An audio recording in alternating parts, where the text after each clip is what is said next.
I guess I did. No? Well, because everybody was here today, I really had to squeeze everybody in. Oh? 6 weeks out. With the table dividers, it's kind of difficult. So where am I? Am I here? No, that's where. Am I here? Yeah. I'm here. Hey, baby. It's tight today because there's 7. Everybody's here. Okay. Well, I live parked illegally, but I put up my handicap placard. I'm going to test the power of the disabled. How much can I get away with that placard? We want to know. Which word did you park? Well, it's a space that the sign fell off, but it says reserved. Oh, I've been tempted to park in that spot too because Well, I the wouldn't sign do it without my little placard, but I'm guessing they won't have the guts to ticket me or tow me. I'm guessing, but I'm not sure. Is it on A level or It's is that it one Next to right the next handicap spot. right, and it used to be one for a council member, and the sign has been down for a while now, and It they've still never says fixed- reserved, but it doesn't say for For whom who? or for how long. And I figured, hey, you know what? It's reserved for me. Here I go. So I'm going to see if it works. Okay, good luck. Now you give Dennis a call. I know. When are visiting hours? One of the Good one, Valerie. I just wonder who would be heartless enough to do that report. We'll see. Oh, it's just this weather. It goes from hot to cold.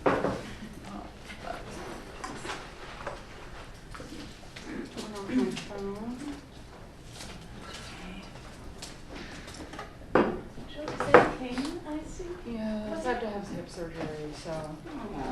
Yeah. You can all come visit me in the hospital, speaking of Absolutely. Hello. Hello. Hi, how are you? Hello. Hello. I saw you and ask you how it's heard. How did it go? You were yesterday. Was it yesterday? Did you walk on the walk? It could be Yeah, worse. I was waiting. Upon looking at it another time, it wasn't. No, it was yesterday. I was on my way to Not bad. Cushing Central. Not bad. Communities do? Yeah, still commuting, No, but I I've heard of I it. drive. I've heard it's good. But I think Long it drive. always Long says drive. Cushing Yeah, Central is like luckily. Safeway So She matches it. yeah, she Right on the does. corner of El Camino and San Antonio. And then as I was leaving, they gave them this challenge to. I would say it's at They least a gave year. 15 minutes and a whole bunch of stuff. They to see how high of a structure they could do. So that's the sad face that she gave me when she left. Or just I can come over there if you want. It's just the side. Do you want me to show you? You're dressing better and better the longer you're on campus. Wow, you're all here. Look at that. And it's 7 p.m. And we are here. Oh, perfect. Thank you. Should we get going? Are we on? Yes. All right, good evening, everyone, and welcome to the May meeting of the Palo Alto Human Relations Commission. We will start with roll call. Commissioner Alasani. Here. Commissioner Chen. Here. Commissioner Gordon Gray. Here. Chair Onan. Here. Commissioner Savage. Here. Commissioner Stinger. Here. Vice Chair Stone. Here. Right. We are all here, which is wonderful. Yeah. Do we have any agenda changes, requests, or deletions for this evening? Are we good with the proposed agenda? All right. Then let's move on to approval of minutes for March. We all had a chance to review and send in any changes to Mary. Does anyone have any additional comments or changes? If not, do I hear a motion to approve the minutes? I move to approve. All right. Do I have a second? A second. All right. All those in favor of approving the March minutes, say aye. Aye. Anyone who opposes or abstains? All right. We have unanimously approved the minutes. Thank you, Mary. We will miss your personal touch on those minutes, though. All right. Those are the last ones, I think. Yeah, April's. Yeah. From now on, Proofing them now, though, April. From now on, it will be a verbatim transcript like they use in courts. So, Oh. yeah. Does that mean no paragraphs? No, there's Oh. Let's see. You're gonna be getting them. All right. So then let's move on to our first order of business. I'm delighted that we have a guest speaker this evening. I'm wondering, could we ask Mika to introduce our guest speaker? Sure, let me maneuver the microphone a second.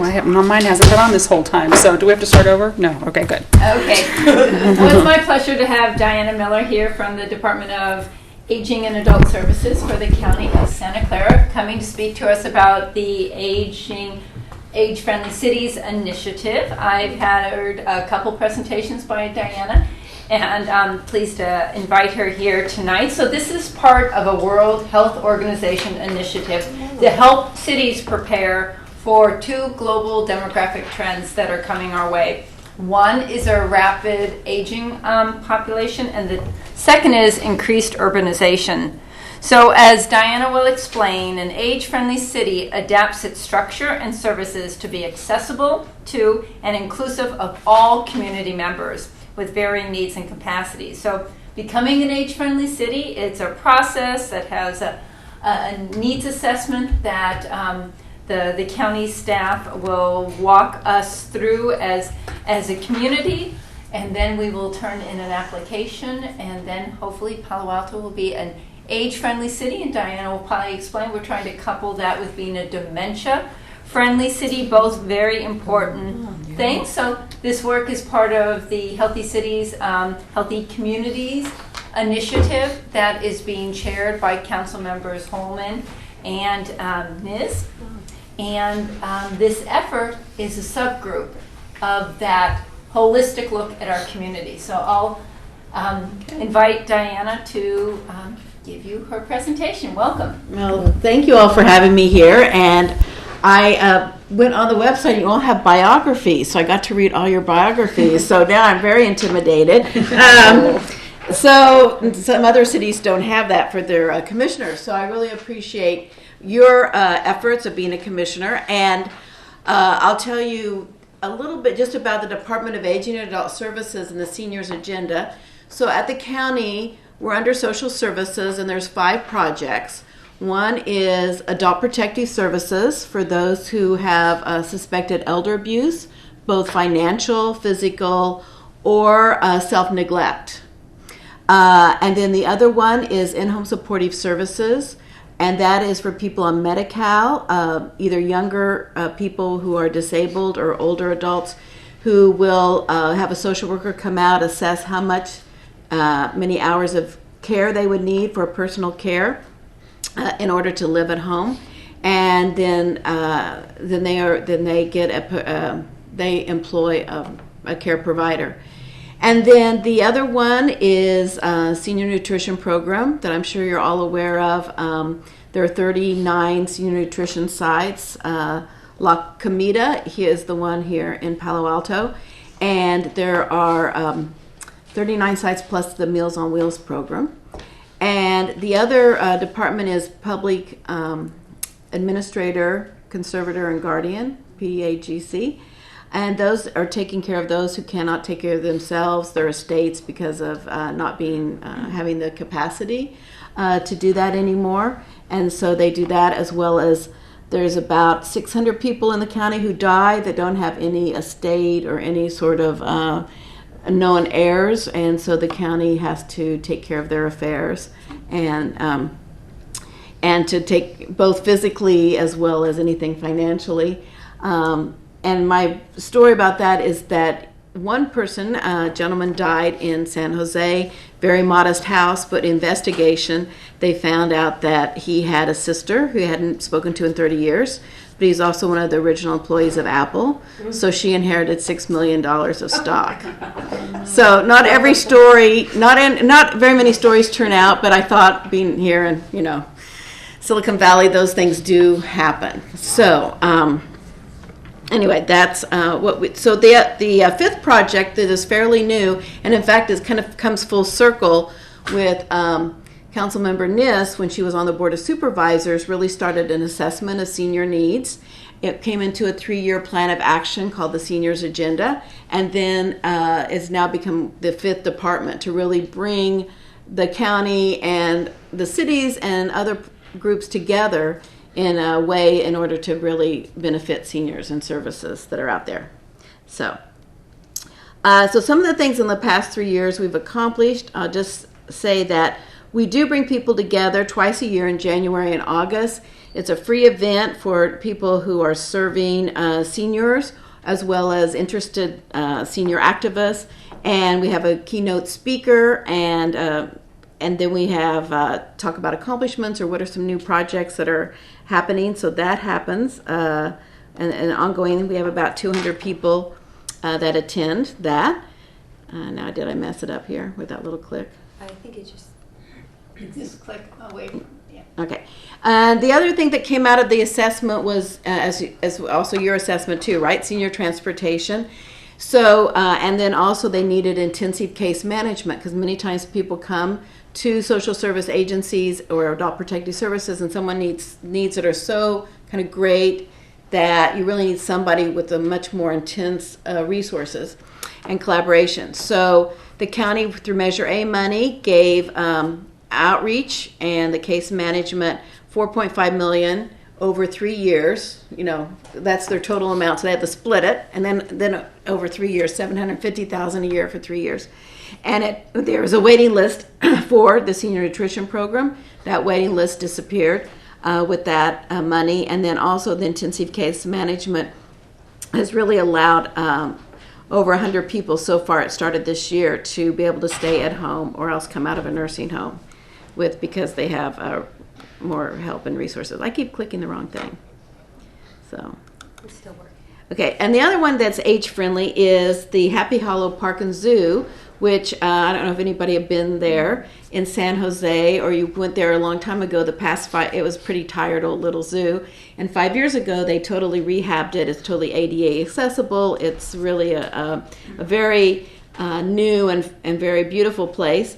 You can get your 10,000 steps in, and so they started opening it up for seniors, 50 plus, once a month, and this is May through October, an hour before the park opens. You get free parking, you get in free, and you get to, exercise, hula hoop, Tai Chi, and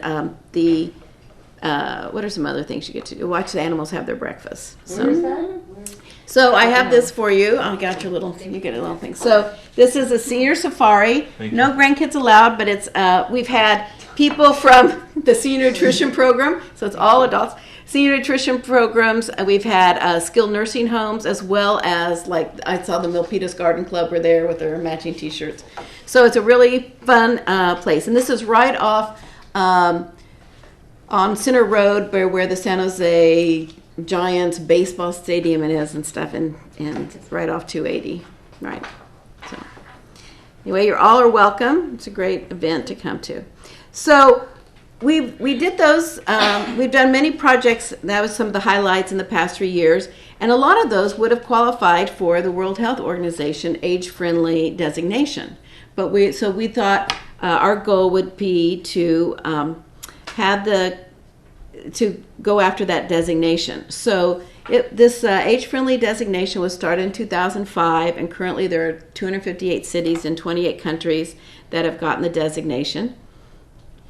And they look at these 8 domains of livability, and some things are pretty, we know are pretty important: housing, transportation, open space and buildings.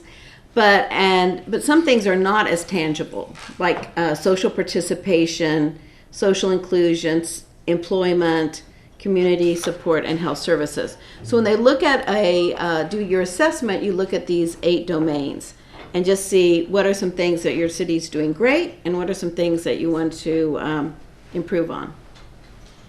So our goal is for the county and every city in Santa Clara County to become an age-friendly city by 2017, and we'd like to highlight that at the International Geriatric and Gerontology Society's Congress that happens every 4 years, and it happens to be in San Francisco in 2017. So we'd like to showcase Santa Clara County and the cities and what we all are doing. So we are looking at, I come from a background of both working in nonprofit and working for the city of San Jose, council person, and now with the county. So I'm figuring out how can we benefit off each other, right, and not work in silos. So what's the most cost-effective way we can do it? How can we share some of the resources?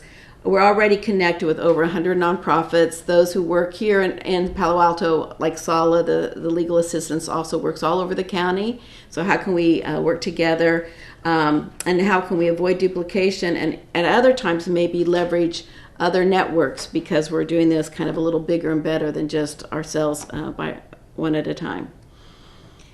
So the county has gotten the assistance of CAFE, which is a Center for Age-Friendly Excellence. So the first city in California to become age-friendly was the city of Los Altos and Los Altos Hills in 2011, and that's because the professor of gerontology at San Francisco State lives in Los Altos. And so it was a student project.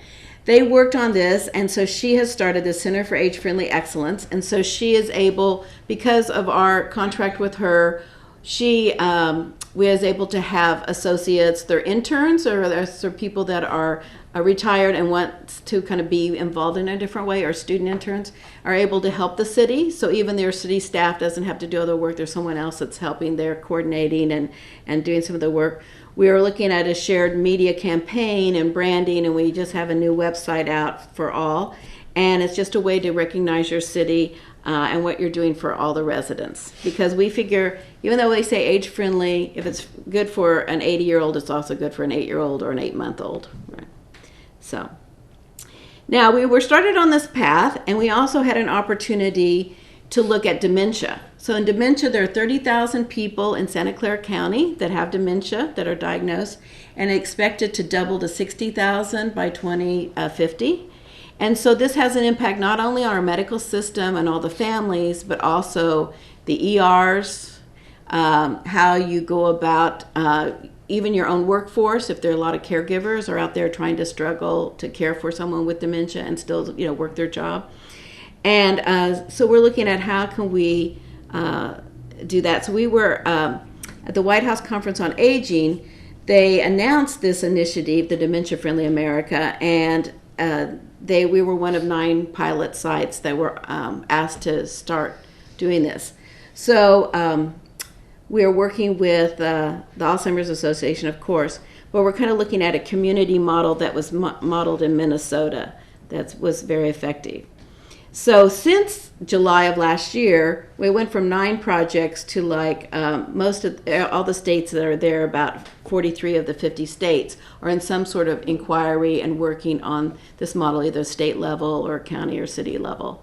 Because I think it's a need that's kind of unmet and people don't know how to get their hands around what we can do for dementia.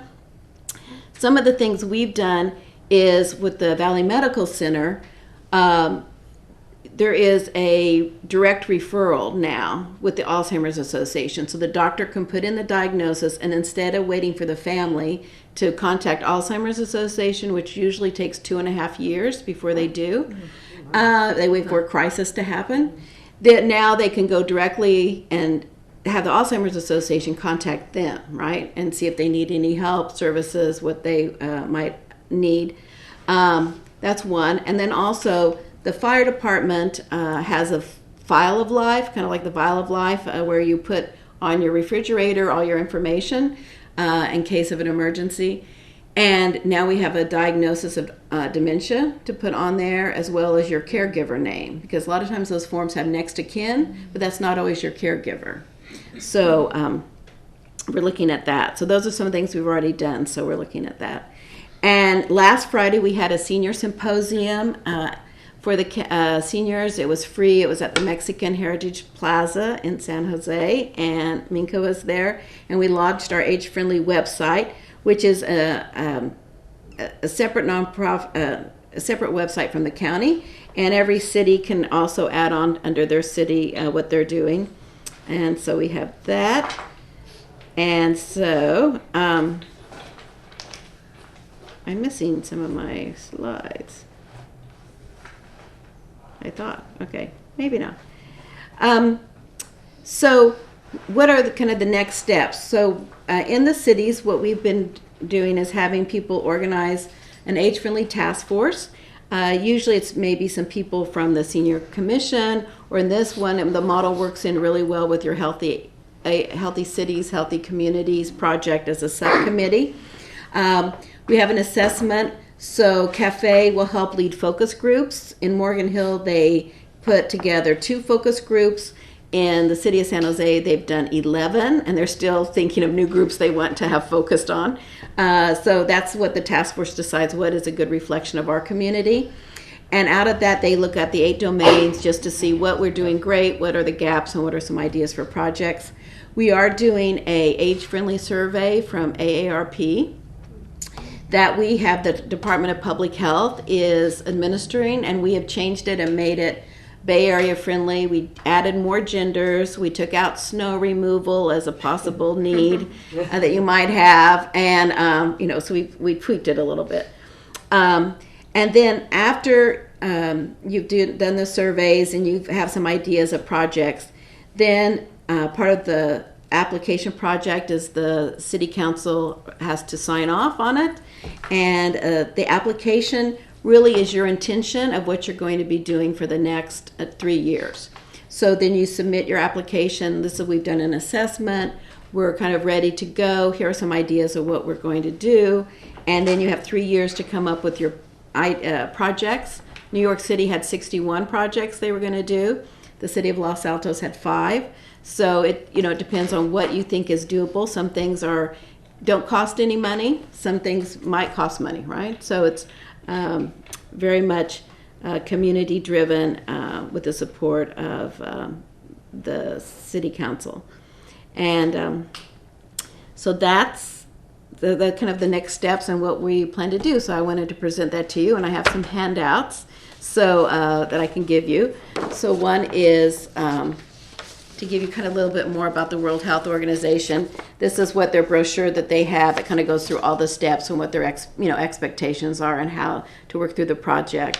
Annabelle Pelham, who's the director of Cafe over her spring break from San Francisco State, went to Geneva and told them what we were doing and kind of be on the lookout for all the applications. And so, and she's been with them.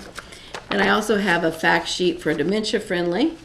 And this is kind of just at a glance what some of the things we've already accomplished with the Dementia Friendly and about our seniors agenda. So I'll pass those out. So I'm open for questions and comments. Do any of the commissioners have questions or comments for our speaker? Commissioner Al-Hassani? Thanks so much for the I think you need to turn your mic on. Thanks so much for the presentation. Can you go into more detail about what were the projects that Los Altos did? I assume like there'd be ones that Palo would explore. Yeah, so Palo, Los Altos, transportation and housing are the big ones, right? And so it's how can we work, some things we can work together on more like across the county, some of these issues, and some is separate. One thing that came out for them was disaster preparedness, that people were living alone up in these houses and don't really feel like they're prepared or that anybody would really come looking for them. So one thing they did, they got the Rotary Club and the Boy Scouts and the Senior Center together, and they have little flash drives that have like it has like vital information, but it has a little something inscribed on that. And then the Boy Scouts help the seniors put in all their information. So, and also like even a picture of your pet, because if there's a disaster and your pet runs away, then at least you can let people know. And then so in a disaster you can take that with you, as well as the Boy Scouts gave out emergency bags that they did. They've also done walking tours every fall. They do a walking tour, the seniors do, of the downtown, and they say where they give a list to the city about where all the foliage is over lights or signage and where the lights are out and everything, and like here's your fix-it list to keep it well lit. And they've also started a 50 plus pop-up, I want to say nightclub, but I don't know if that's the name that they call it. That's an old name anymore, right? It's a pop-up social event. So they do that once, that different businesses host, and they kind of have these pop-up events with, kind of for socialization and mixers. That's some of the things they've done. Morgan Hill just sent in their application. So of the remaining 13 cities, everybody's in some process of moving ahead. So Morgan Hill were the first one to get their application in April 15th. And they started, one was communication information, so they started a age-friendly column in their local weekly paper. So they do that, talking about age-friendly issues. And they've also are looking at transportation, and so they're going to really look at that and how they can, because that's another thing that's really lacking there. And even having bus shelters that are covered, and just really basic things like that for transportation, as well as how do we get door to door and get issues. So some of them are city, and some of them are just things that people can come up and create on their own.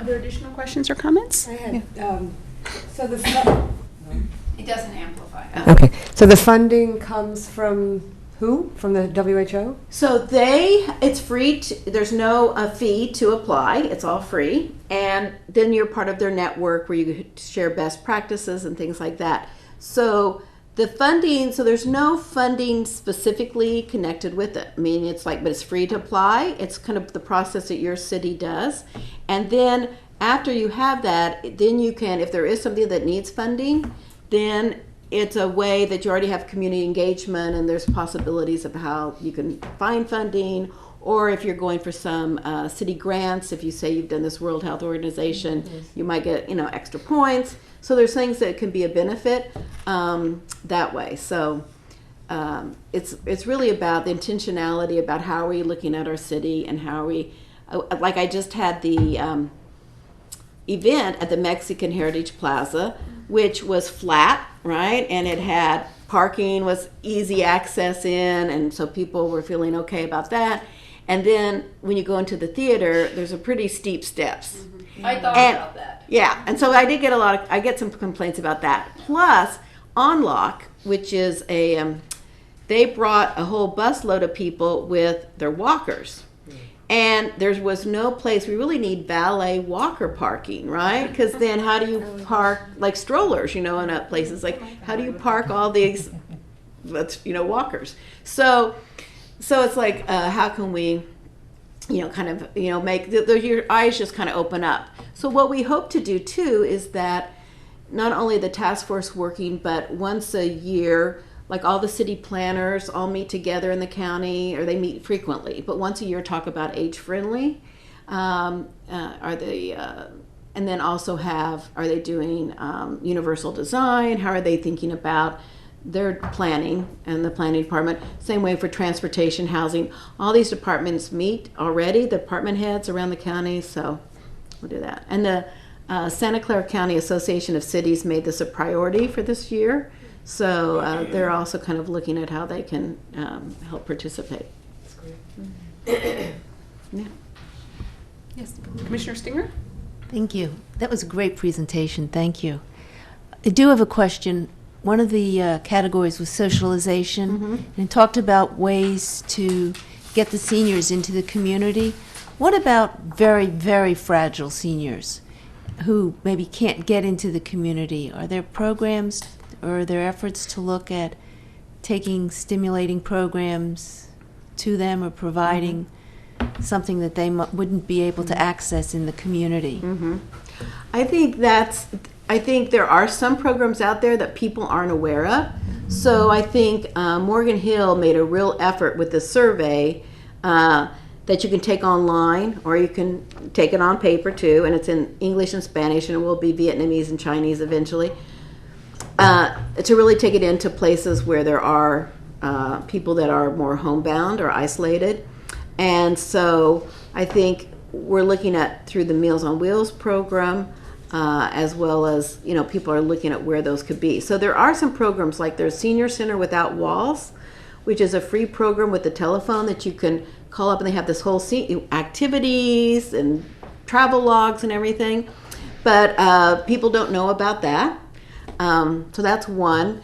And the county, with our Meals on Wheels program, they just started a program of friendly visitors with those who wanted to on Meals on Wheels. and kind of visitation, and to kind of look at how can we engage people that don't, that are isolated.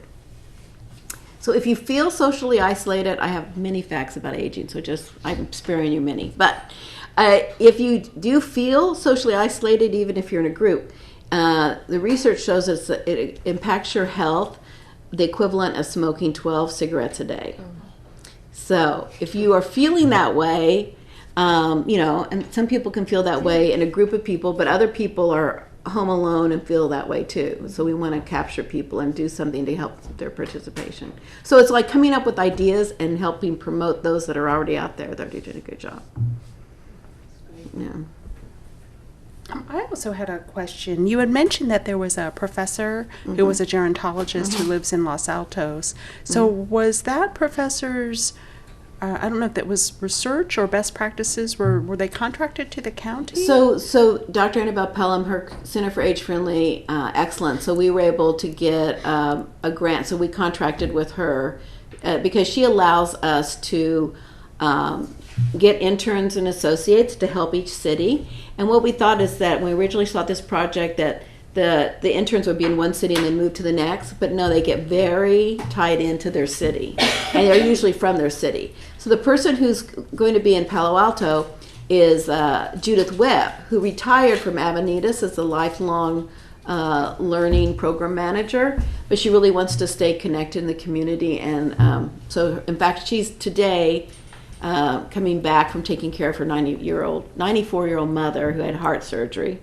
in Southern California, or else she would have been here too, and I would have introduced her. But so we're kind of looking at, so she brings that. She also brings her connections with the academic world and the World Health Organization too. So and so that's what. And I also wondered, could you give us an example of what would make a city dementia-friendly? So a dementia-friendly city, there's two things that we're doing. We just had a workshop, and two things came out. One is we had the Chamber of Commerce come, and they hosted a dementia-friendly workshop. And one of the people there was the Postal Service. And they said, we really need, for our customer service and our postal carriers, to have more education and training about dementia and what to look out for, and maybe, who to contact or whatever if you're concerned. So they've done training around dementia friendly that the Alzheimer's Association has done, as well as first responders. Because many times someone is in the community and they really don't know how to handle or even think, this person might have dementia versus something else. So a couple of examples is one gentleman, he had his mom out and she started taking off her clothes and he was trying to put the clothes on her, and then she started screaming and yelling, and then people think that he's assaulting her. And, so those situations where, how can we do how can we do a better job of just education and knowing where to go? Many times they end up in the ER or the jail, and then they don't want them, and then they're automatically let go. And it's like there's not a good seamless way to do community care. And then nationally, they're looking at starting this summer called Dementia Friends, and they've done this in England and in Japan, where you go online and you take a 20-minute workshop about dementia, and you get the designate, get a little pin or something that says you're a dementia friend, just so you have a better knowledge about that. And then businesses have been dementia friendly, where they train the restaurants train their staff about that. So, and then our senior safari walkabout is very dementia friendly because it's an enclosed space. It's enclosed for little kids, so they can't wander and run away. So it's also enclosed in a very, non-restrictive way for people with dementia. And it's easy to, if you go then, it's not a lot of stimulation, and it's easy pathways and stuff like that. So, yeah. Interesting. Are there additional questions or comments for our speaker? I have a question. In regard to the collaboration between city and county, what is the plan of a county to do so? So that's what we're kind of doing now, that we're, asking cities to participate, and when everybody's kind of on board, as we say, or we'll probably meet together occasionally to share best practices, to see what things we might want to work on that we have in common, on things that we, that we want to say, oh, that's a great idea, I want to use it in my city. So we're, as the county, and for my role is to really help kind of be they call it the backbone person, like the person who's there to help steer it and keep it going, right? As people change and Thank you. and interests change. So as far as housing goes, what would be considered age-friendly housing? So there's a couple of things. In the housing, one thing we don't have in this county that other counties have is shared housing. So in Marin, they did a couple of things. Sausalito is an age-friendly, and they did one. They helped with their shared housing program for seniors with seniors, and it's through a nonprofit that does the background checks on both of them and helps kind of mediate and brings people together. So those who are house rich and cash poor might need that. So that's what they did. And the other thing they did is they started their own volunteer driver program. But what I liked about them, it wasn't just 10 to 2, Monday through Friday, to go to the doctor and grocery store. The city put in money so people could also get voluntary rides to the community events, like the big, art and wine festival and the, music, with some other things that would be more, participation and not just going to the grocery store. So. That's nice. Where did you have one? Yeah, so just I was hoping for a little more clarification Okay. on the partnership between the county and the cities. It appears to be more of a partnership than anything else. I mean, is that true? Is there other services that the county would then provide through the cities? Maybe you could just describe that a little more. So I think right now we're providing the access to this technical assistance and to help everybody get through the process. And we're also working on with a public relations firm, like the logos that everybody has, like the age-friendly logo. They look alike, but they're different because each city gets highlighted, but there's that kind of same branding. And the website, so there's a place to go because you're really not any organization unless you have a website. And if it was left to the county to do the website, it would take, years. So those are some of the ways that we're kind of trying to do that, as well as just collaboration on different partners. I guess that would be the partnerships now. It's not really, it's pretty organic, because I think it's like, how can we build the relationships and see where it would be beneficial to keep working. But the county's committed to help people see that through. And also, people, when they look in their community and do a focus group, they don't know what is a county problem and what is a city problem, right? And so, who has the responsibility? So how can we, kind of partner, because there's some things that we could help with, and just, being more connected with the county services with food, senior nutrition, and the adult protectee services and things like that. Any more comments or questions? I was just going to add something. So the task force for this has yet to be formed. At some of our meetings, it's just been a couple city staff members with Diana or Judith, if they're able to attend. So that's the next step that Judith and I will be working on. But the reason I brought this here is because I know the HRC has a deep interest in issues related to seniors, as evidenced by our forum that we had almost a year ago.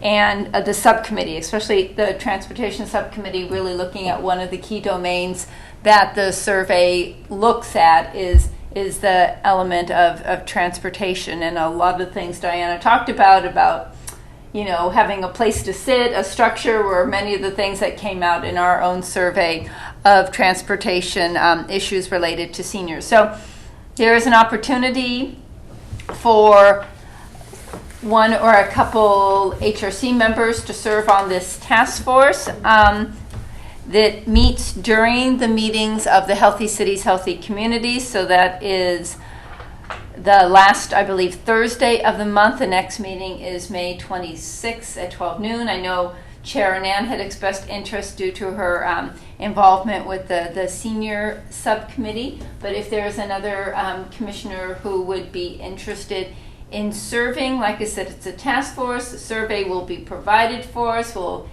get information on how to facilitate, and primarily it'll probably be city staff filling out the application.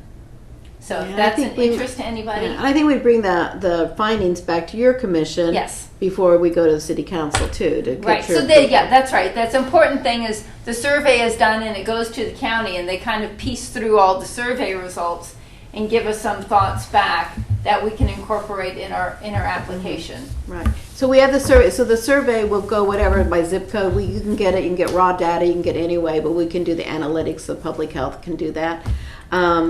Yeah, and then we can also the focus groups. And this also what you did in January, the 2015 would also be an addendum to your application. The application is very simple because we really want people to have that intention that we want to keep looking through kind of age-friendly eyes about how our community is. So you look at housing, like do we have, we're building all this stuff with all these stairs. So either you're going to invest in that lift stock because everybody's going to need that, or else falls prevention or something. So you're going to have to think about how do we design it, universal design or whatever. Right, and the application has kind of, correct me if I'm wrong, it's not like we're going to do this, this, and this. It's more of an intention to the World Health Organization. Yeah, and then you have 3 years to figure out what those are. And usually they're like 2 or 3 things, and we can help work out. And I'm help with the sustainability. So I'm help to keep that happening, and getting that. And I think a friendly competition among cities also helps too. Mm-hmm. Okay. All right, so Commissioner Stinger would also like to join the task force. That's great. Thank you. All right, well, and thank you so much, Diana, for speaking to us tonight. Thank you. Yeah, so thank you so much. And I really appreciate kind of the forums that you've been doing and kind of the feedback. So it was really great to see what you'd done with seniors. It was easy to kind of look at, and it's the typical things about housing, transportation, but you had another one that had a lot one, which is about participation, I think, in the isolated seniors. So those are good things to build on. So yeah, so thank you all. Well, thank you so much. And we'll look forward to seeing you again when you circle back to the HRC. I will. And you can come to Senior Safari. I always go. It's a good fun thing.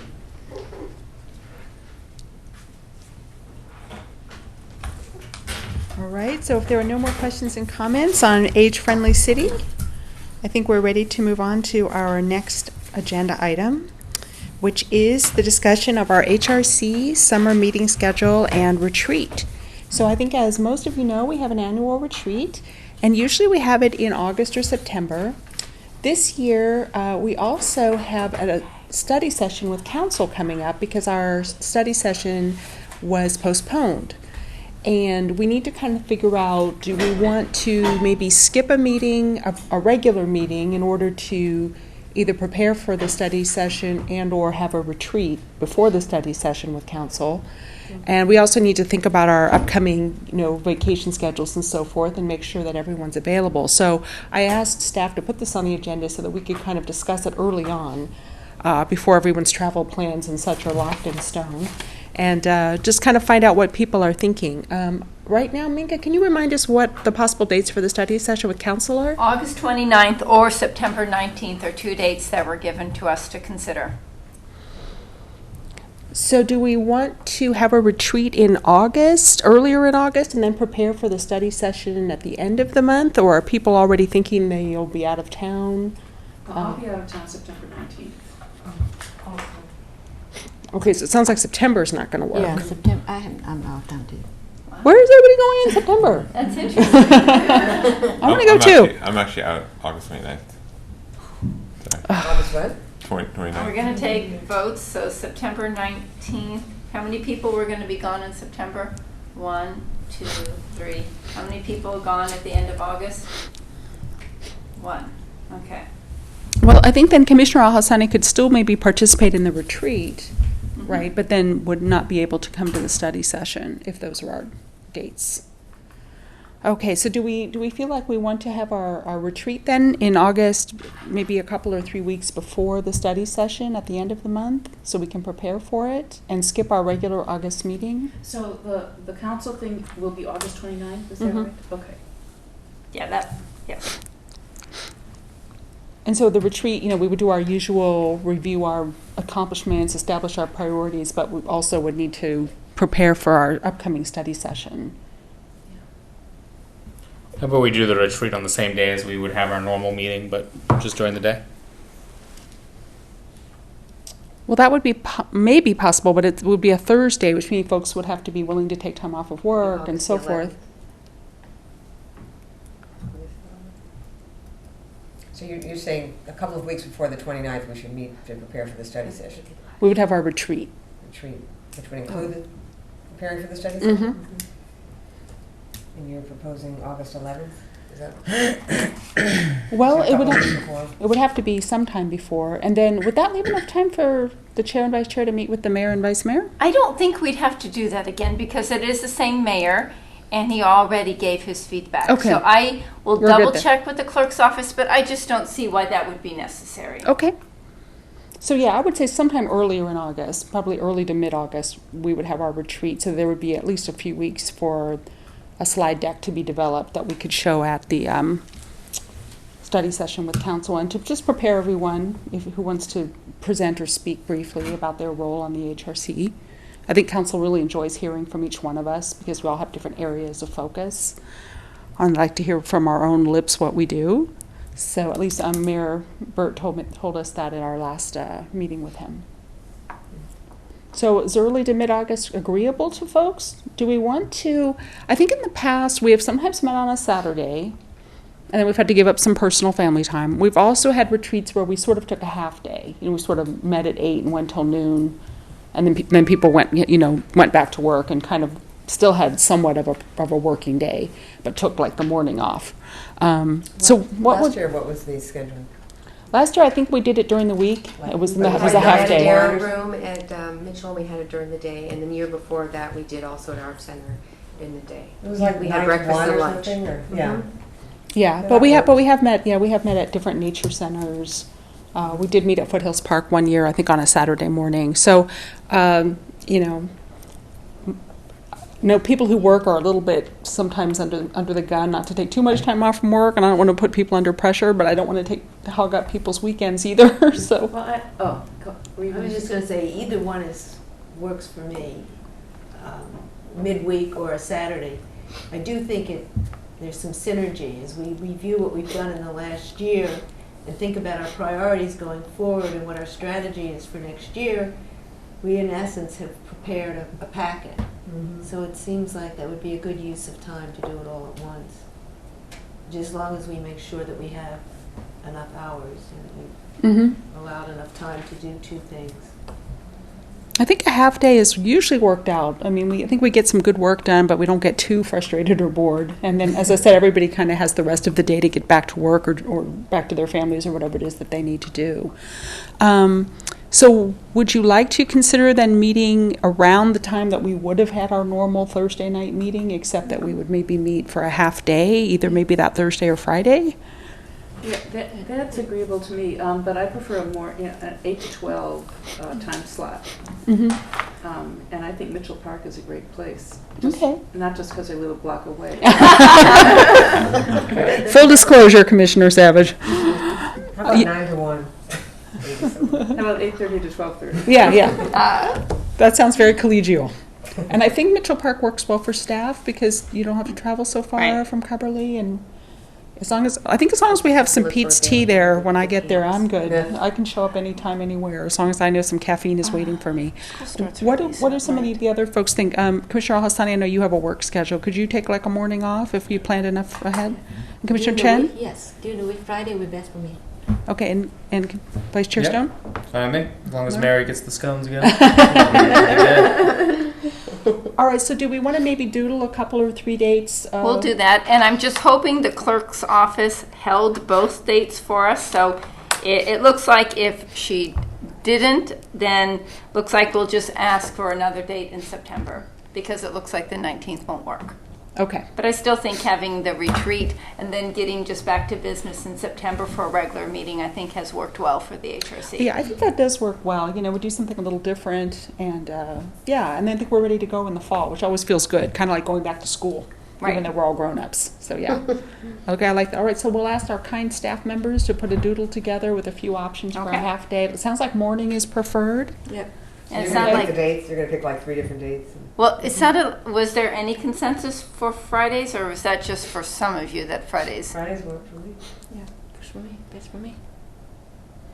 Then are we good with like picking that Friday around the time of our regular meeting? The So maybe 12th. August 12th? Will be Friday, is Friday August 12th? Mm-hmm. Do we want to go ahead and set that date? Are we good? That works. Or do we need a doodle for people to check schedules with spouses and families?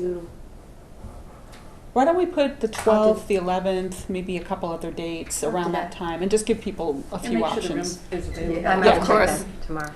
And then if somebody finds out that there's something going on that they forgot Right. about. And Mary made a good point that there may still be summer camps going on. Okay. So that might put us in a less desirable room. All right, well, we can always go over to Pete's. I'm all good with that when it comes to that. I don't think they'd want that for 4 hours. True. True, but if you drink enough tea, they can't throw you out. Okay, so I think we're good. So everyone be on the lookout for a doodle poll and let us know, and try to be flexible and take as many possible dates as you can, even if you do prefer some, just because it can be hard to get a consensus if people get too picky about what dates. And I think we're going to split the difference here and say 8:30 to 12:30, which is a good compromise that we came up with. All right, well, great. Okay, so that'll be our summer plan. We'll meet in June and July. We'll have our retreat in August, and our study session, hopefully with council, will be toward the end of August, possibly rolling over to September, if for some reason that is Are we meeting in July? we are meeting in July. Okay, so any other questions, concerns, comments about the summer schedule? Well, don't we normally take 1 month off in the summer, or am I confusing? Well, I think we sort of took August off, and then we had our retreats in September. But then in the last few years, we've had our retreats in August, and there's been stuff going on where we wanted to go ahead and start meeting again. Okay. So I think that'll kind of work. And I think some years too, we end up taking December kind of off, where we have a very light meeting and then have our little Christmas celebration. So I think we're probably good. We're not too worn out, hopefully, Yeah. despite all the hard work that we do. All right, well then let's go ahead and move on to our next agenda item. This one will be an update from Commissioner Al-Hassani, so I will ask him to take it away. So this is in regards to planning for the landlord incentives event. So to recap, we're doing an event inviting landlords from Palo Alto as well as the county to educate them about the incentives that the county is dedicating to landlords if they house a homeless veteran. So we have been in touch with the county as well as Destination Home, which is a nonprofit that's leading the All the Way Home campaign, which is trying to end veteran homelessness in the county. We pushed the date out to be the week of June 13th. We haven't figured out final. June 16th. The week of June 13th, that's Correct. We right. have the week of June 13th. Right. Yeah, that's right.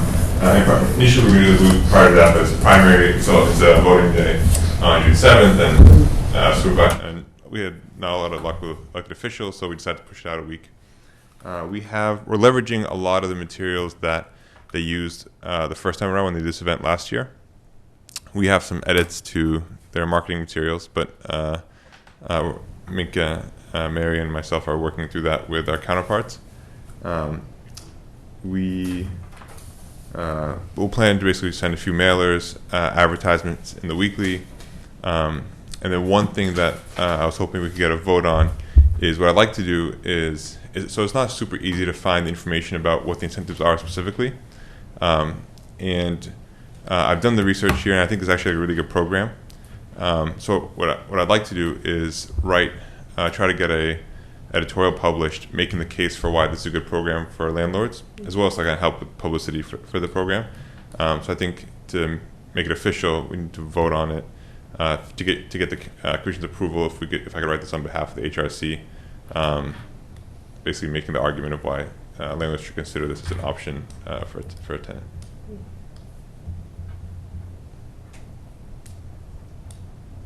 Sounds good. Anyone have any questions for Commissioner Al-Hassani? Okay. Is this a public event? Are you inviting the public to attend this, or is this? I didn't think it would be like, of course, anybody's welcome, but our outreach is targeted to landlords and faith-based communities, because a lot of them, have landlords within their congregations, but also because some of them are being able to house some people as well, and so we're inviting them as well.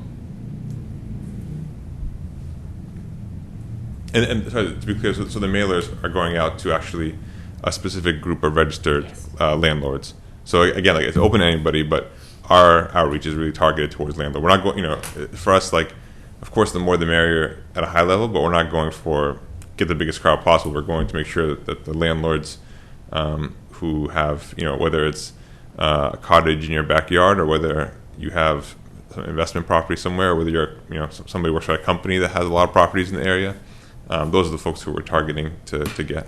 Right. There's over 700 homeless vets in the county, and 200 of them have vouchers in hand. 260, yeah. Have vouchers in hand, and they can't find anyone to rent to them. And so, the voucher for a one bedroom, for example, the voucher gets you just over $2,000. So that's guaranteed rent of just over $2,000. But of course, in this area, a one bedroom is more expensive than that. On average, in Santa Clara County, a one bedroom is $2,800. But like in a place like but that's because there's disparity within the county. In Santa Clara County, the town of Santa Clara, for example, the average one bedroom is $2,300. So what the county has done is they will give a $1,500 cash if you give a 1-year lease to a homeless veteran. So if you add that $1,500 and trickle it throughout the course of 12 months, you get closer to market rate. But then you also get renter's insurance, you get damaged property insurance, you get you get to screen the tenants, you get insurance if the lease gets broken, you get insurance, your rent will still get paid. So there's all these little perks that the county has done a good job of creating, and so we just want to educate landlords about this and see if we can get them to commit to at least some units to a homeless veteran. And the writing you want to do on behalf of the HRC is going to be a part of those mailers, or going to be published in the paper? Ideally published in the paper. In the Palo Alto Daily? That's who I'd want to go to first. Weekly. You mean the weekly? The weekly, sorry, yeah. And to be clear, I haven't reached out to them yet or anything like that. But when do you want to get that published by? So we were thinking, kind of, our hope is in the run-up right before the event, basically. So maybe we were going to ask Sue Jonah, who's the reporter who usually covers the HRC, if she had knowledge about what's the best day where we get the most eyeballs on it. Maybe it's just Sunday or during the weekday. We can. So that would be before the event in mid-June? Correct. So, for example, if we have the event on a Tuesday, and actually, come to think of it, maybe Commissioner Savage may know also. That's right. It's handy to have a columnist here. I am not at all involved with that. I'm only involved in the editorial side, not the advertising side. Right. So I can't help you there. Sorry. But the point is, if they tell us Sunday is the day you want to publish, and so we do the Sunday before the event or something like that. So you asking for the vote tonight then, because likely won't have time in June? Correct. Yes. Yeah, correct. So any more questions or comments for Commissioner Al-Hassani? All right, then do we have a motion to approve his writing and publishing of an editorial around this event? I'll make the motion. I'll second. All right, all in favor? Aye. Anyone oppose or abstain? Commissioner Al-Hassani, you have your writing papers. Thanks so much. Thank you. This is awesome. All right, I may be able to help you contact Sue Dremen. Because she's called me in the past. I believe I have her cell number, so I may be able to help you get in touch. Yeah, I was hoping she would come tonight too, but she's not here, so we'll see. But that would be great. Thanks. All right. Then I think we're ready to move on to our next order of business, which is discussion of our upcoming site visits to the various HISRAP agencies. I think we all have a...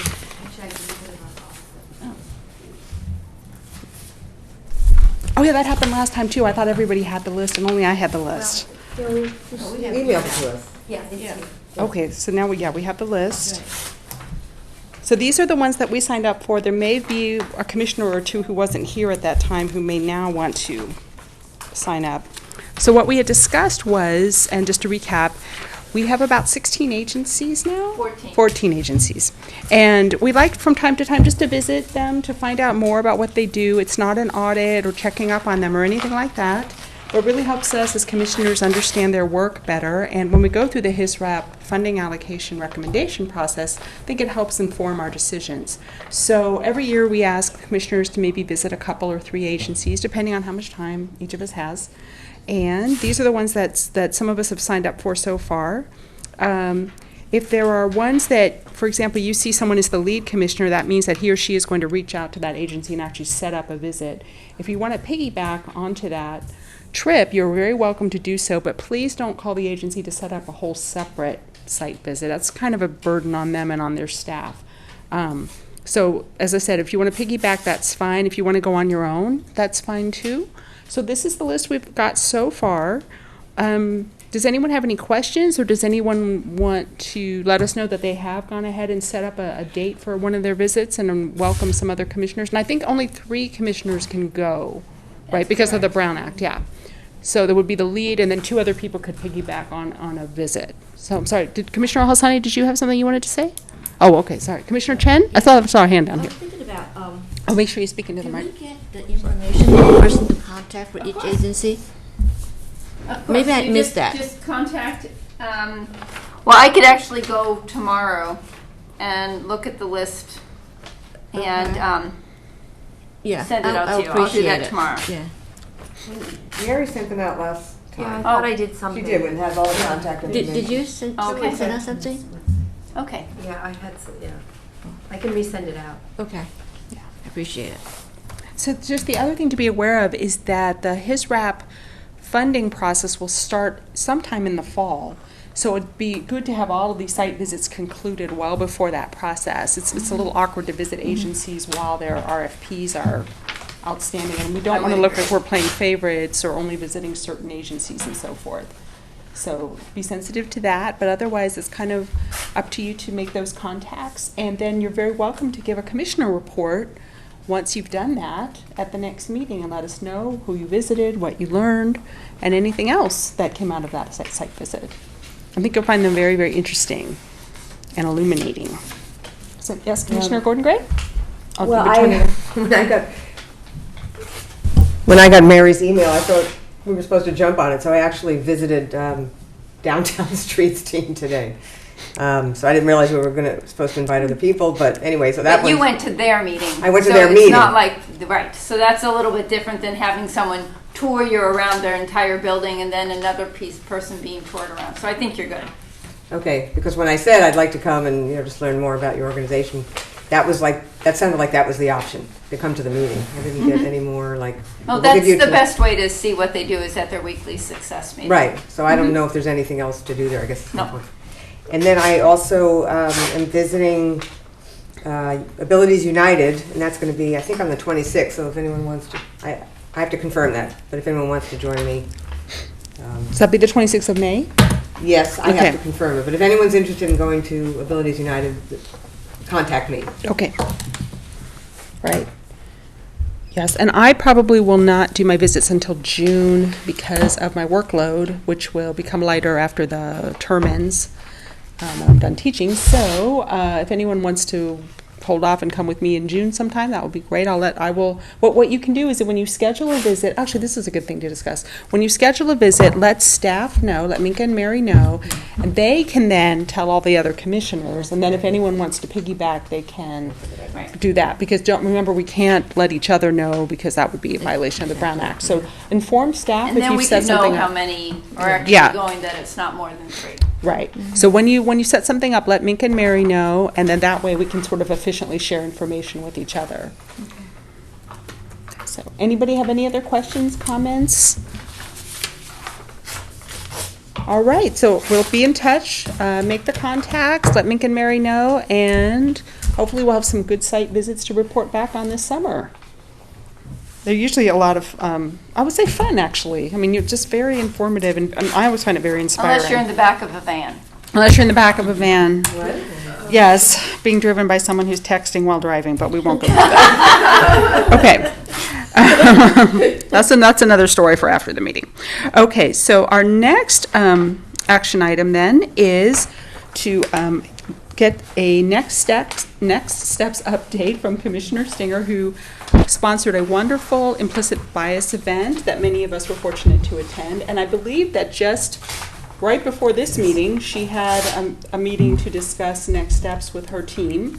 Right, so this is a little maybe hot off the press, but we do have a report, so we did have a chance to meet. After the forum, there were a number of good ideas and a lot of enthusiasm from people who attended the forum in ways that they wanted to follow up or continue the discussion. And so we went over some of those ideas today. Again, the same community, staff, commission representation, and decided that there seems to be an interest most in continuing the conversation, smaller groups, something casual, fun, and so that's what we're working on. We have some ideas. We have a structure, like a vision of what we want to do. We're going to just sort of test a couple cases out and bring that back to you next month. We're enthusiastic about continuing the conversation. That sounds wonderful. Thank you very much for that update. Does anyone have a question, comments, or anything for Commissioner Stinger? Those of you who attended the event, I don't know if you had anything else that you wanted to add? I'm just wondering, you're talking about, say, a small group. How do you do specifically? What kind of small group that you want in mind when to set it up with? It's a good question, Teresa. We tossed around several ideas, and we want to just sort of test those before we go public and embarrass ourselves with ones that turn out to be less viable. Okay. So the ideas are on the go. Yeah, we don't have anything really solidly formulated enough to bring to you today. All right, thank you. But it was a really wonderful event, and I heard all kinds of really positive feedback from people who attended. I really enjoyed attending it and listening to the speakers and meeting Pastor Smith, who I had heard so much about, but hadn't had the pleasure of meeting until that event. Well, we really wanted to focus on inclusion and diversity and celebrate that, and that's what we want to continue to do as we move forward. Maybe just make it a little bit more intimate and more conversational, more local participation. I think that's a great idea. Anyone else have questions or comments? All right, thank you very much, Commissioner Stinger. That was a great update. All right, and now I think for our final agenda item, it is time to elect the chair and vice chair for the next year. So I have a cheat sheet here that I may have to refer to. That's okay. I can start by just kind of talking a little bit about the role of the chair, yes, if that's okay with you. That would be great. Okay, so I thought I'd spend a little bit of time just reminding folks what the role of the chairperson is. Obviously, the chairperson presides at the meetings, but they're also the spokesperson for the HRC. They, call the meeting, they cancel the meeting, they coordinate and set the agenda with the staff liaison. We have expanded a little bit more that I meet with the chair, Mary and I meet with the chair and the vice chair to do that. They ensure the meeting starts and ends on time or within a reasonable time. They make sure they keep track of how agenda items are flowing during the meeting, and they move it along when needed. They might, if we have guest speakers, try to be inclusive and get some good information out of them. I think they're also trying to ensure that the commissioners have adequate time to ask for questions as well. They are cognizant of the people who come for public testimony to make sure that they get the time allotted that they are required to under the rules. If there's something that comes up and there's some confusion about the matter, I think it's the chair and the vice chair always thoroughly discuss an agenda item with Mary and I ahead of time so that they are able to say, this is the item, this is why it's on the agenda, this is who brought it, this is some background on it. So they're really your conduit, in addition to staff, to really understanding an agenda item and understanding why it's on that month's agenda. So they're also responsible for making sure that all the items are properly moved and seconded and voted on, and questions are asked at the right time, and questions and comments and public comments, so they need to be cognizant of that. They make sure that we focus on the issue, so if something gets a little off track, they'll say, okay, that sounds really good, maybe that's not on the agenda, because we're all subject to the Brown Act. If something comes up and some grand discussion happens and it wasn't agendized, we can be in violation of the Brown Act. So staff and the chair and the vice chair are very cognizant of keeping us on track for what's on the agenda. This has not been an issue here, but they're there to identify points of agreement. If there's points of disagreement that are maybe a little heated, or they're trying to just build it in so we could have a respectful conversation with each other regardless of what the topic is, and they make sure that everybody's views are heard. And they are designated media spokesperson if the media is interested in hearing something about the HRC. As far as time commitment, the leadership team meets with Mary and I once a month to do agenda planning. Could be a 1-hour meeting, could be a 2-hour meeting. So that is what happens. Or also, the unknown about it is just things that come up, because there are things that come up. I get questions from council members, or I get questions just from the own leadership team in my department of what the HRC's thoughts, or has the HRC discussed that. So there are times during the month where I either call leadership or I email leadership and engage them just in conversations that have come up that I need to either inform them of or see if something should be agendized or not. They also are responsible for checking in with the subgroups to make sure that they are doing what they need to do. So I thought that would just be helpful to all of you to kind of get an overview of the chairperson's role. Thank you, Minka. That was really helpful. I didn't realize I was doing all of that, but it was awesome. I'm incredibly impressed with myself right now. What about vice chair? It's basically the backup for the chair to do those type of things and to step in when necessary. Okay, just back up. And go to agenda planning. And go to agenda planning as well. Yes. So here at the HRC, we have definitely been very open to have people step into leadership. It's helpful sometimes for people to have had some experience, but not necessarily necessary. So I would like to open the floor to my fellow commissioners and say, does anyone want to nominate anyone for the chair position? Yeah, so we go through each position one at a time. I'd like to nominate Greer for chair. All right, and then Greer's process, hang on. Where? Thank you, phone. Would you like my hard copy? No, I think I got it. Okay. So Greer, you've been nominated. You are present at the meeting, which is great. And the person who made the nomination can explain why they are nominating that person. I have continually been impressed with Greer and his leadership abilities and his enthusiasm and his wisdom at a young age, and I think he would make a dynamic chair. Yes. Thank you. All right, so then my role is to ask the nominated person, are you willing to accept the nomination? I am. You are? Okay, great.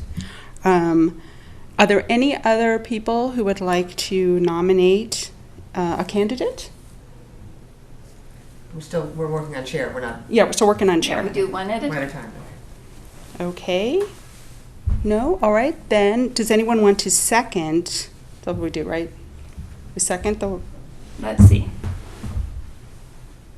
If there are no further nominations, the chair asks for a motion to close nominations for chair. And then that motion is seconded. And Okay. then the commission votes to verbally close the nominations. Okay, so do we have a motion to close the nominations? I move to close. All right. Does anyone second that we close? Okay, we second. Okay. Then the motion, all right, so now we have closed the nominations. Now we do the paper ballot? Yes. Okay. So in the paper ballot process, we write down the person, well, there's only one person. There's only one person, so you don't technically have to do it at this time. Okay. So then how do we Put your hand up. we just do it that way? We can do that. I think it probably would be, because we don't know if there's more than one candidate for vice chair, so I think it'd be a good idea just pro forma, just to do both that way. Should we do both what way? Both that you just grab a ballot, write the candidate's name, and just give it to us. Okay, great. So we should move on then to vice chair? Well, let's just do this in theory. So if you could Okay. each take 2 ballots. Sorry for the balance. Fallen.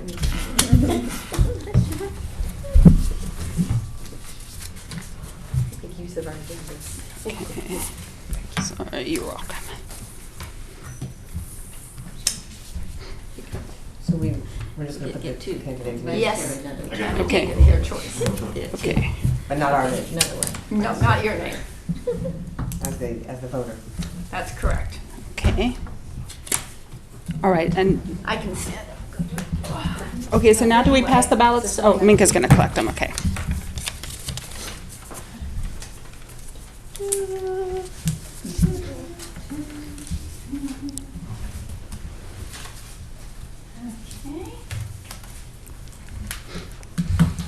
So suspenseful. I know. I'm surprised you were taking it. Okay. So that's unanimous? So congratulations. Congratulations! All right, does Greer take over the He rest of takes the? over. All right, then you You do do the. the same process for vice chair. So whoops. Roll like a normal Okay, hang on, I'll get it speech. back, I'll get it back. No, No waiting period? there's no swearing in. We're or- into the, swear kind of in. repeat it for vice chair. So it's the same thing, basically. You Okay. open up nominations. Sounds good. Well, we'll move on to the election of the vice chair. Is there a nominee for? Does anyone have a nomination for the vice chair? I will go with.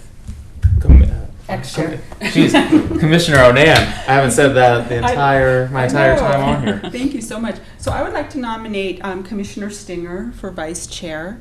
The reason is that Commissioner Stinger has done a great job on the commission, although she's been with us a short time, but she previously had experience with the Library Commission. She knows many of the city council members. She's worked well with staff, and I think she would have a very short learning curve and really do great work as vice chair.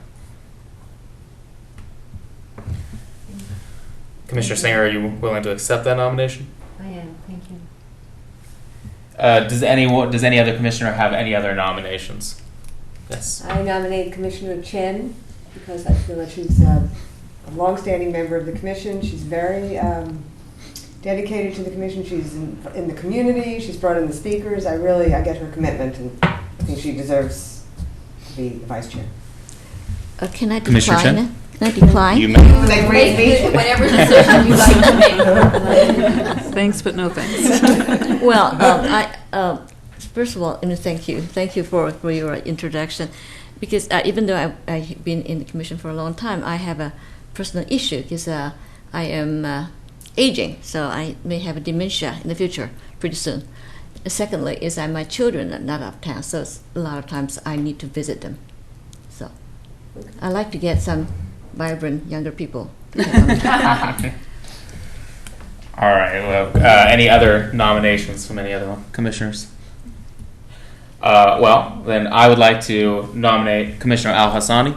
Commissioner Al-Hassani, I know you have a young child and very busy, but I worked alongside Commissioner Al-Hassani on the Homeless Veteran Project. That summit was extremely successful, and mostly all because of Commissioner Al-Hassani's tireless work during that time of reaching out and getting the speakers and making that event so successful. And he's followed up with that event spectacularly and has kept the momentum going, momentum that was surely deserved after that October summit. So I can't imagine anyone better to serve along than Commissioner Al-Hassani, especially since he was such a great person to serve along on that project.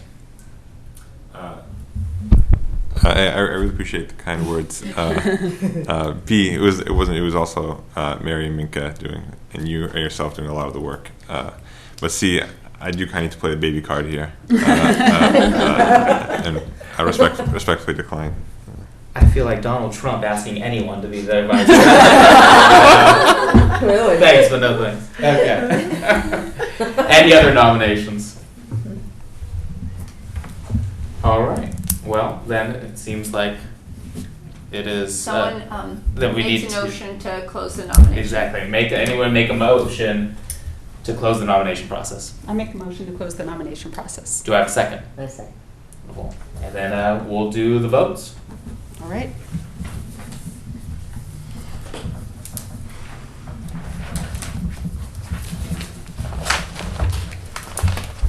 There's only one candidate. How about you? You just did what you did last Write the time. name down. What you did last time for chair. I understand, but I just realized that if there's only one candidate, you either vote or you don't vote, or Yeah, you vote or you're That's right. abstaining. Yeah. you're abstaining. Okay.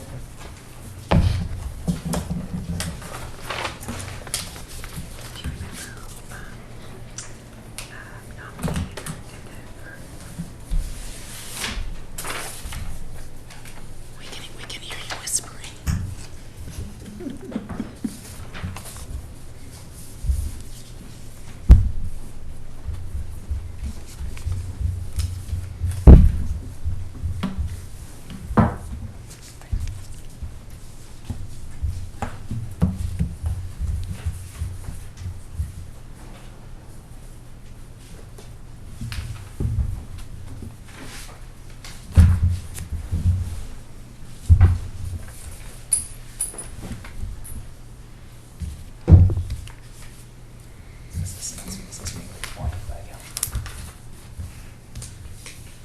It's unanimous.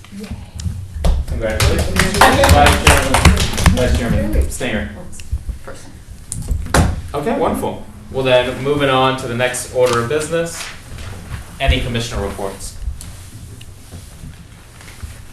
I have a short report regarding to immigrant speakers about their experience. I have got some emails from people they delivered to me without names, anonymous. They answer the question I asked them, but there's no name, and they are hesitated to come here to talk about the experience, but they don't mind just write down the experience. I gave those to Minka, and I think she had it, and she's deciding whether we should share it between our commissions. All right, thank you. Anyone else? I'll just give a short one thing that came out of. I don't know if I could swear. No, thank you. That came out of the Implicit Bias Conference was a workshop that I attended called Civity, and was put on by one of the attendees. It's a program that comes out of the Social Sciences Department of Stanford, and it's all about how to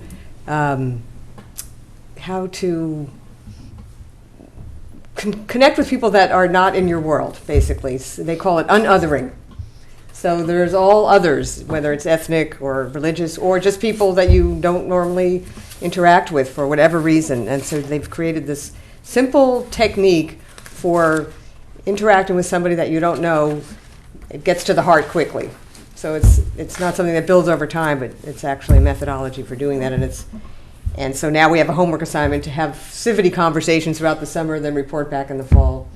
And it was an interesting conference. There were lots of, movers and shakers there involved in nonprofits and all kinds of social justice work. So I got to attend that. It was really great. Great. And one other thing is I did mention to Minka that I would recommend having the woman who created this Civility Academy is what it's called, to come and speak at one of our HRC meetings. So. Wonderful. Thank you. Any other commissioner reports? I'd like to make a report. I observed the finance committee of the council doing their budget presentation, I guess a week ago. And there were 3 pieces of that I thought were important to note. One was a lot of appreciation for the work that our commission has done in the past year, and that was nice to hear. I particularly liked Karen Holman's support for the HISRAP budget. She very clearly said it's not enough and needs attention. And Corey Wolbach's gratitude to the staff. He said he said, I was always respectful of Minka and Mary, and now that I see how much they do in a year, I'm floored. Very nice. Thank you. And any other commissioner reports? Yeah, I have one. Please. I'm happy to report that Chair Stone and I were both reappointed to the commission, which is very timely because otherwise he couldn't be chair. Yes. And any other commissioner reports? All right. Well, I have one. Hopefully, by next weekend, I will be proposing. I don't think she's watching, so that's the only reason why I announced it. So hopefully, by the next meeting, I won't have a ring on my hand, unfortunately, but hopefully it'll be a yes. So if I have a smile on, you'll know why. If I look sad, don't answer. This is public record. Exactly. That's all I'll tell her afterwards. It's public record, so you can't say no. It'll just be embarrassing. Okay, well then, let's move on to the council liaison report. Oh yeah, no council. Well, Corey says we're doing a great job, I'm sure. The staff liaison report. Okay, I have several things that I'd like to go over. One is just a follow-up on the community services and facility element of the comprehensive plan. You have looked at a couple versions of that, and as you remember, your document that was created went to the subcommittee, and a lot of your thoughts were incorporated. The final version of that is going on May 17th to the Community Advisory Committee, so I wanted to thank you again for your hard work on that. In an email that I sent you last week about some updates of some council-related issues that may be of interest to you, I spoke about the 2 resolutions regarding homeless issues, one from Destination Home and one from the County Housing Services Task Force. They were both on the council consent calendar on Monday, and both of those passed as well.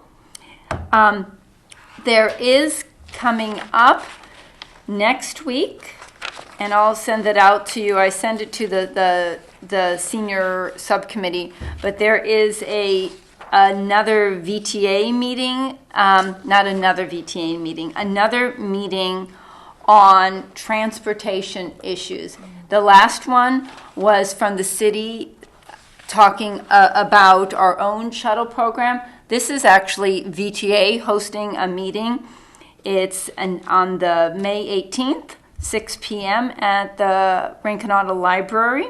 And they're talking about redesigning their transit network to make transit more useful and more cost-effective and maximize connections to BART. So they're going all around the county to talk about this.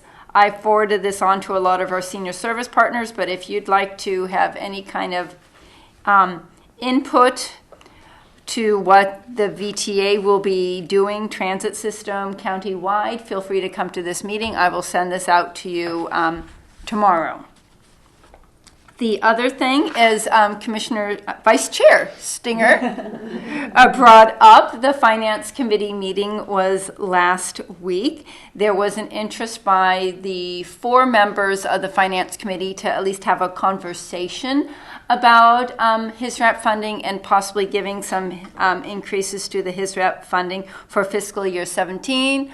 Staff has been asked to provide some background information to them, which I have. That conversation will happen in full on the 23rd. That's May 23rd. It's a meeting from 11 to 4. I'm not sure where HISRAP will fall on that, but once I know, I will let you know, and I'm also letting our HISRAP grantees know that there may be a possibility, or council will, the Finance Committee will be discussing that. And obviously, if that's a positive discussion, it goes to the full council when the full council discusses the budget on June 13th, and then the final is on June 20th.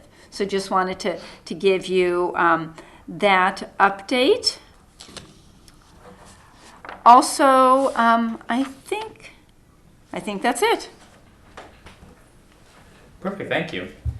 Do we have anyone have any tentative agenda ideas for our next meeting on June 9th? Yes, Vice Chairman Singer.